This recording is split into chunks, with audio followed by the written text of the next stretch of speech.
Are you my mom? Ugh, who told you that? Some dummy. How can I be your mom? I never even hit you. Hello, welcome to The Red Notes. Today's video is about Joe. Joe is Moralton's resident delinquent.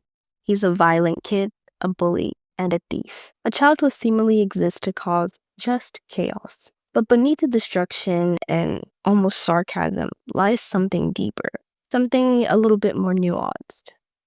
In this video, we're going to explore how Moral Orel uses Joe to critique how society treats children who act out. We'll look at his introduction, his backstory, and how his trauma reflects real-world situations like the school-to-prison pipeline and trauma regressions. Throughout this video, I'll be jumping episode from episode in order to just build my argument and kind of characterize Joe to you guys, the viewer. So, Joe is first introduced in Season 1, Episode 8, in an episode titled Loyalty. We meet Joe for the first time, and Orel and his family are heading into church when Coach Stopframe introduces Joe, a cold and clearly troubled kid, to Orel and the audience. It doesn't take long before Joe shows his quote-unquote true color. After church, he convinces Orel to help him smash a car window with rocks, and even bully ants just for fun. The other boys are disappointed in Orel for hanging out with someone like Joe because Orel is supposed to be a good boy. But when Orel tries to go home, Joe guilt trips him, calling his loyalty into question. And Orel, desperate to seem loyal, stays. The day spirals when Joe takes Orel into the woods, where they find two boys kissing. Joe weaponizes religion, invoking the concept of hell to pressure Orel into violently attacking the boys with him. Orel clearly doesn't want to do this, but Joe enjoys it, smiling, jumping, and just enjoying this beating that he is inflicting on these boys. Eventually, the other boys raise concern to Clay, Orel's dad, who later comes to retrieve Orel. After Orel leaves, Joe gets basically punched by one of the boys who he was beating, the boy who Orel was beating, and he falls down and the two boys go ahead and just do what they do. That moment, I think, kind of marks the point where Joe started to bully or feel a type of way about Orel, because prior, he saw Orel as basically someone who he could manipulate into doing similar things, being the resident delinquent.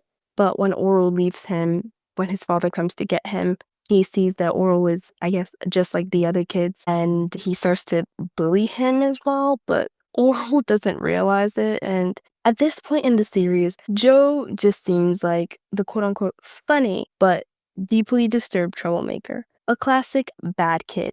But of course, Moral Orel is never that simple. It's not until Season 3, Episode 6, an episode titled Dumb, that we finally get a deeper look into Joe's life. And it completely reframes everything we thought we knew about him. I mean, I always knew that Joe was a troubled kid, or that he probably had an irregular childhood, but I didn't know that this was going to be his backstory. So, we open on Joe's home life. He's living with his father, Dr. Second Opinionson, who is extremely old and clearly suffering from some form of dementia, and his sister, Miss Second Opinionson. Their conversation is often disjointed and awkward. The doctor can't seem to remember anything important, not even basic facts about his own children. He also has his older daughter acting as some kind of a caretaker for him, but there's clearly no warmth in this childhood, and it's mostly just obligation and having to take care of Dr. Second Opinionson. Eventually, Joe and Orel meet later on in the episode, and Orel basically tells Joe that he's going on a hunting trip with his father. Joe tells Orel that he wished that he could go hunting with his father as well, but due to his father's old age, that would be simply dangerous and impossible. When Orel asks Joe if he's scared of getting old, Joe admits that he's not afraid of aging, he's afraid of becoming like his father, weak, forgetful, and completely detached. Then comes a chilling revelation. Joe suspects that his mother died during childbirth. I mean, he's been told this all his life, that his mother died during childbirth, and he also internalizes that his mother was also a really old person if she had to die from childbirth, and that basically nobody in this world truly wants him. It's never fully confirmed to Joe, but Joe has also grown up believing that he killed his mom simply by being born. So He thinks of himself as some kind of curse. This moment is key because Joe isn't just a delinquent. He's a boy who carries immense guilt and sadness, similar to how Clay's actions somewhat resulted to his mother being at like he sees himself as the cause of death and disappointment, and everyone around him reinforces this belief by offering him nothing, no love, no affection, and no clarity, no answers on anything. Desperate for some form of a connection, Joe visits his uncle, Coach Stopframe, and asks why he couldn't be his father instead. Coach Stopframe kind of Joe off and tells him that maybe he should go talk to his mother. Joe insists that his mother is dead because that is what he has been led to believe all his life. So he is surprised. But Stopframe stops him and gives him a number and a lead in order to find out who his mother is. Joe takes this very seriously. Soon he ends up at the Moralton hospital and confronts Nurse Bendy. He claims that she is his real mother. Bendy, whose mind is regressed due to abuse and kind of has a fragmented understanding of, childhood from her trauma, responds vaguely. She doesn't deny, but she doesn't confirm. But she also doesn't push him away. They connect over a shared sense of brokenness. Joe compliments her intelligence, she sets him down, and talks about how dumb she feels. But Joe insists that she's smart. It's the first time we see Joe offering someone else real kindness, not the manipulation that he tried to implement on Orel in season 1. Bendy even tells Joe that he reminds her of her father, who used to make her feel smart before she was molested. Their conversation turns surreal when Nurse Bendy brings Joe to her apartment. She shows him her collection of teddy bears, especially Sunny, a bear he treats like a child. At first, Joe mocks her, but when she says that Sunny is basically him, his attitude shifts. The idea of being someone's son again even symbolically touches something in him. They joke the situation is weird, and it is, but it's also sad. Joe isn't looking for a perfect parent. He's looking for someone who remembers him and who actually wants him. After meeting his mother, Joe goes back home. More agitated than ever, he yells at his sister for not being his mom, and he confronts his dad for never telling him the truth. The doctor denies everything and offers no explanation. This leads to Joe snapping and beating him up violently. His sister finally steps in. She explains that their father is not just physically old, but mentally gone. He likely doesn't even remember what happened. It's not denial, it's literally dementia and decay. In this moment, Joe and his sister finally share a moment of warmth. It's fragile, but it's real. Joe decides to leave. He packs his things and goes to Bendy's apartment, only to find that she's thrown Sunny away, his symbolic self, behind her. There, she offers him a subtle but meaningful reassurance that she loves him. She threw away Sunny because she had no need for his replacement anymore because she has him. In the following episodes, for example, the episode Honor, we see Joe has officially moved in with Nurse Bendy, and for once he looks calm and really happy. I personally feel like Joe is a really good example of the school to prison pipeline. Joe's behavior is violent, he's a thief, he's cruel, and it mirrors real-life cases where abused or neglected children act out. Not because they're inherently bad, but because they're in pain.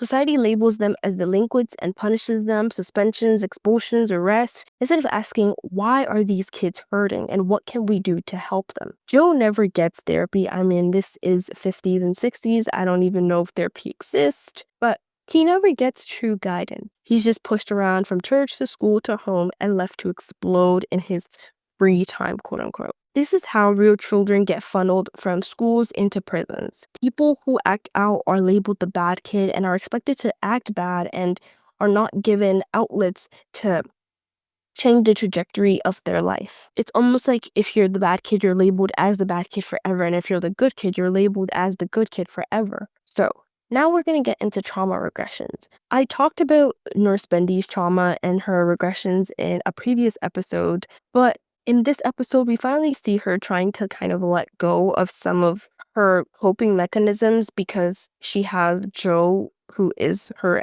actual son, and so she doesn't have to use the teddy bears as her family anymore because she has her son. So in the episode Numb, we get to see Nurse Bendy's age regression and how like the trauma of being assaulted in her childhood has really messed up her mind to the point where like she uses a childlike state as a defense mechanism to like understand or rationalize her trauma.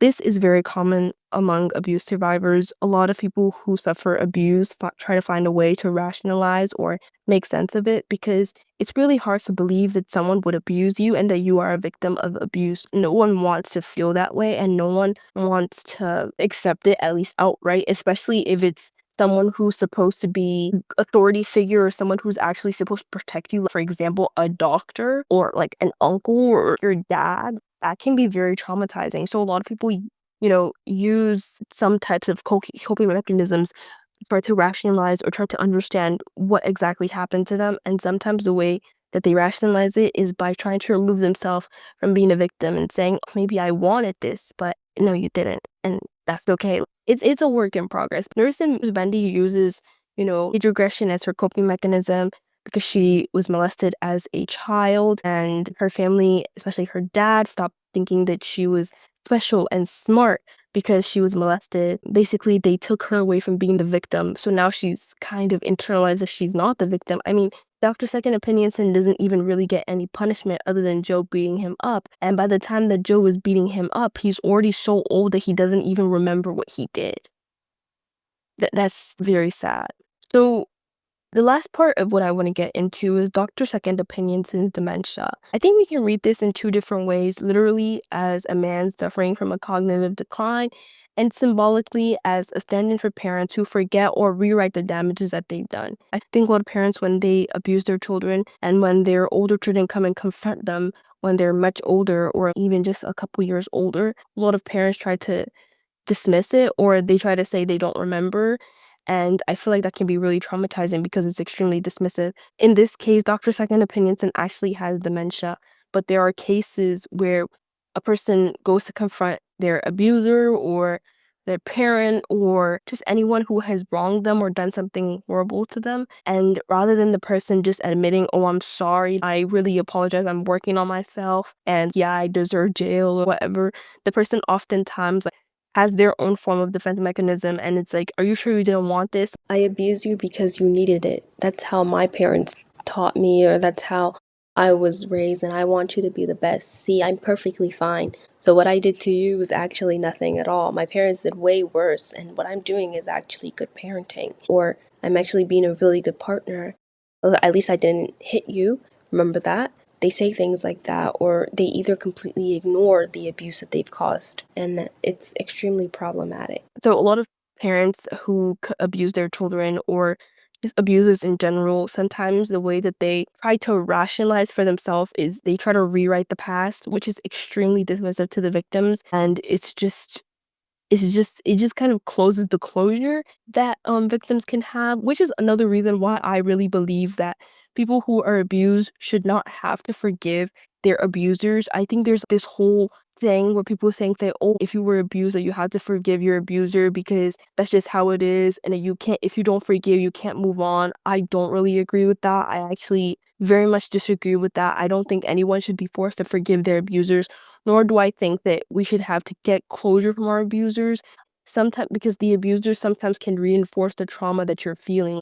You work through therapy, you've gone through all these things, and you're working on yourself, and your therapist tells you, okay, are you ready to go confront the person who abused you? And when you go to confront the person who abused you, they rewrite the past, and that makes you relapse. And now you're overthinking everything. Like, was I actually the victim? Yes, you were, but now you won't think you were anymore because the person who abused you is literally rewriting the past or just doesn't remember. So now you feel so insignificant, and now you get in your brain and you're like, was I overthinking this? Was this actually nothing? And it's just so messed up. So I started off by going onto who Joe was and why he became the way he was and real life examples of that and what that means in real life context and why I think that this portrayal is good.